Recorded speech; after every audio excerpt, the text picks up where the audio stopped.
I wanted to start by asking you what, if anything, specifically preoccupies you about parenting today? Wow. I have a couple parents I speak to on a regular basis on the phone. I'm like their coach.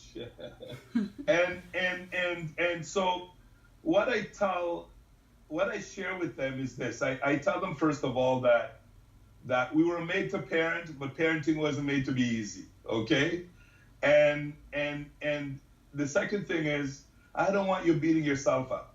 A lot of times they end up beating themselves up because it doesn't matter. Sometimes we do everything right, and we do our best, but sometimes our best, is not enough. And that's all part of the process of parenting.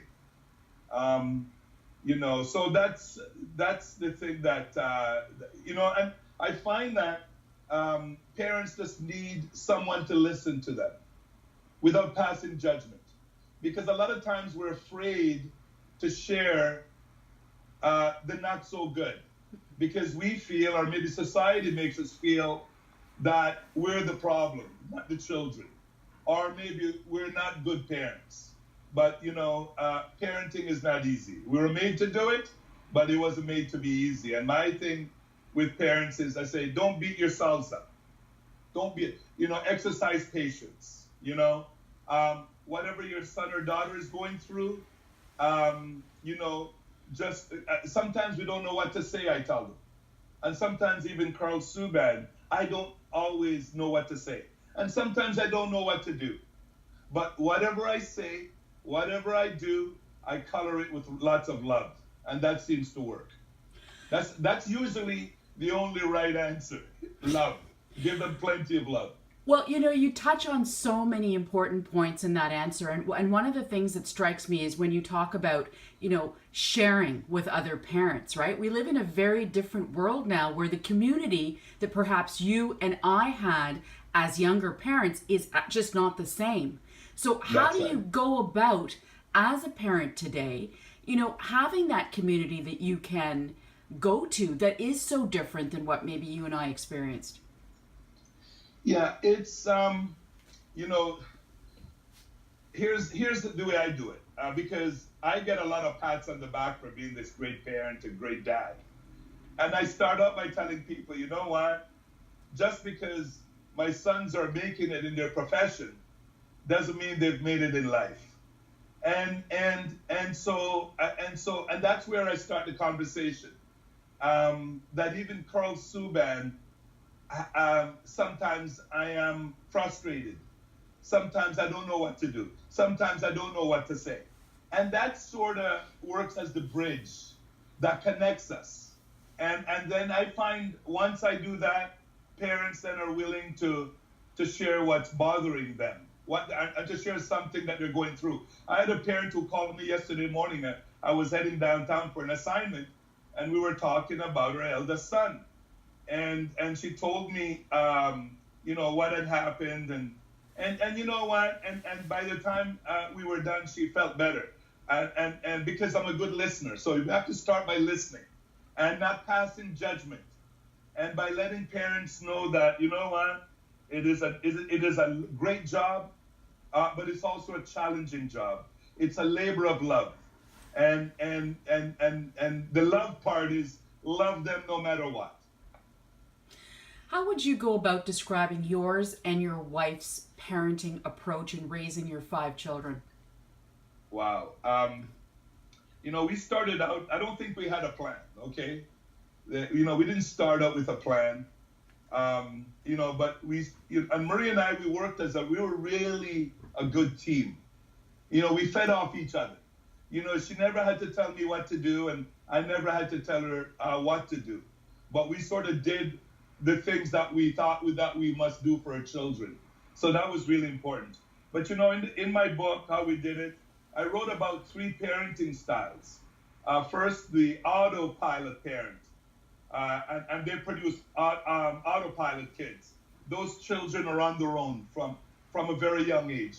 They don't have the supervision or the guidance, and we know that sometimes planes do crash, especially when no one's at the wheel. You know what I mean? To feel the strain of whatever is pushing the plane down.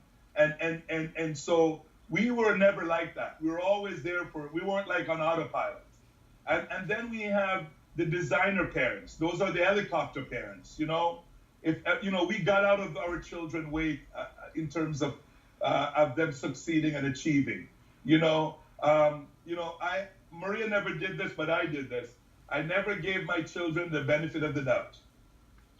Oh. When the teacher called, when the coach called in front of them, in front of my children, I never gave them the benefit of the doubt. I always thought, if it's not going to kill them, it's not going to hurt them. Because one of the things I realize is we overprotect our children.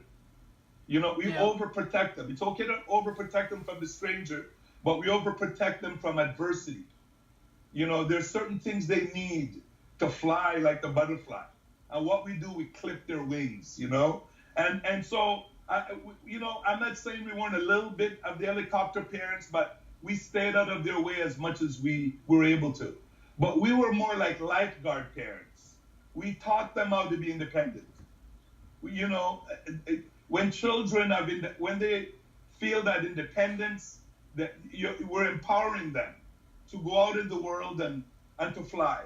And so we were more lifeguard parents. We taught them how to swim, and we let them go out even when they were in deep waters. If they weren't struggling, we left them alone. So we were more like that. Do you believe that lifeguard parenting is vastly in the minority these days?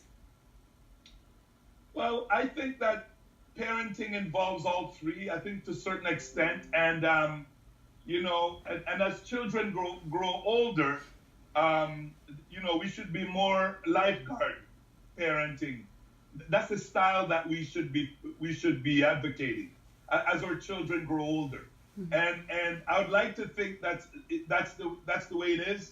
But I just saw a case in New York where a parents had to evict their 31-year-old from the basement. Come on now, you know what I mean? Yeah. They don't want to be a lifeguard. They don't want to be that designer parent anymore. They want to say, no, you have wings now. You're no longer a caterpillar. You have wings. Go and fly. It truly was an amazing story. I mean, anyhow, I wanted to ask you, how much of your parenting approach would you say was shaped by how you and your three brothers were raised? Wow. I think a lot of it. I mean, the most important thing you can give children, other than, making sure they're safe and food and shelter, is love. And the one thing I know my parents gave us in abundance was love. And I've often said about my dad, he taught me this, that love is not something you say, it's something you do. He's never said, Karl, I love you, but there's no way you can convince me that he doesn't love me, and actions do speak louder than words. But, my parents, like my mom baked. So guess what I do today? I bake. And I share that with my children and my school children when I worked. My dad played cricket. He would bring me to the cricket pitch. And so I extended that same influence to my children, whether it was basketball or hockey or whatever it was. Excuse me. So, and my parents spent a lot of time with us, and that's exactly what we did with our children. So I wouldn't say that I adopted 100% of the things they did, but they certainly influenced me as a father, as a dad, and even as a husband.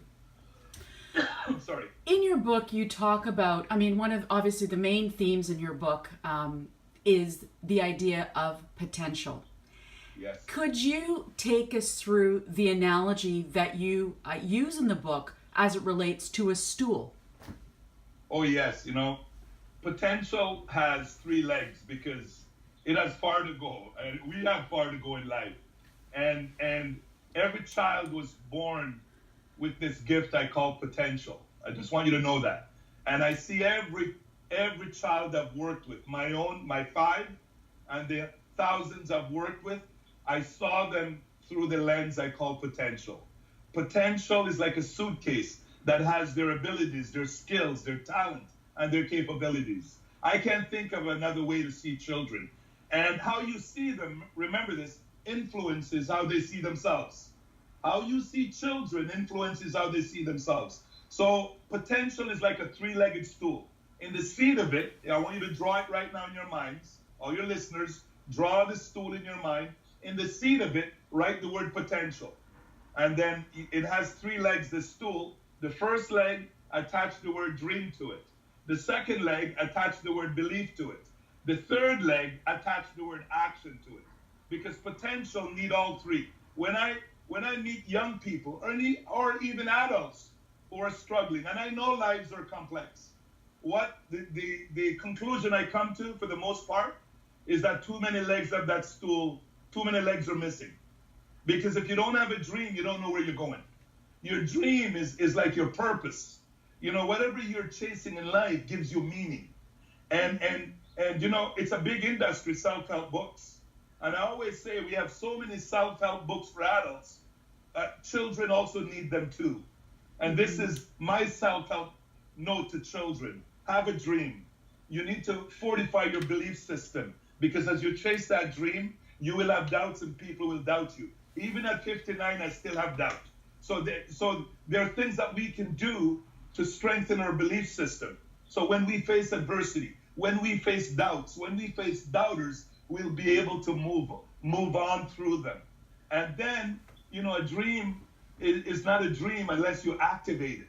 Because if you have a dream and you do nothing about it, you're only daydreaming. Yeah. So you activate your dream by using the 4 T's: time, tasks, training, team. You make time to do your tasks, whatever your dream involves. And training, no one gets better overnight. We all get better over time. And team, listen, it's very difficult for you to fulfill your dream, fulfill your potential all by yourself. You know, it takes a village to raise a child, the African proverb. Well, you know what? It's going to take a village to help you to fulfill your dreams and to unlock your potential.